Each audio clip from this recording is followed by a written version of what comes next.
It's one thing to say that gender is performed, and that's a little different from saying gender is performative. When we say gender is performed, we usually mean that we've taken on a role, we're acting in some way, and that our acting or our role playing is crucial to the gender that we are and the gender that we present to the world.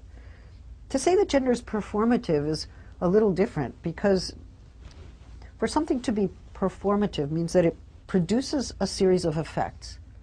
We act and walk and speak and talk in ways that consolidate an impression of being a man or being a woman. You know, I was walking down the street in Berkeley when I first arrived several years ago, and a young woman who was, I think, in high school leaned out of her window and she yelled, "Are you a lesbian?" And she was looking to harass me.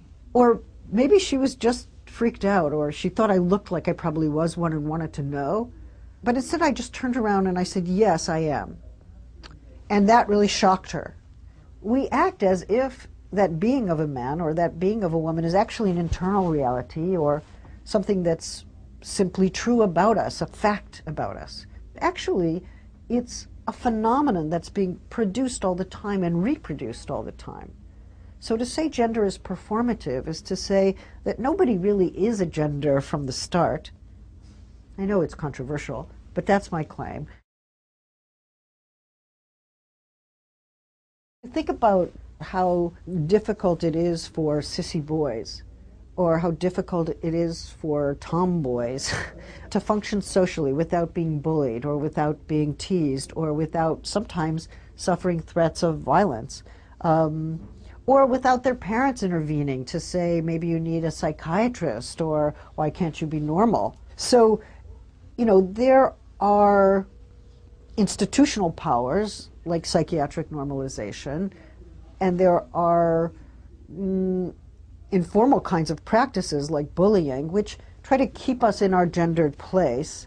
There's a real question for me about how such gender norms get established and policed, and what the best way is to disrupt them and to overcome the police function.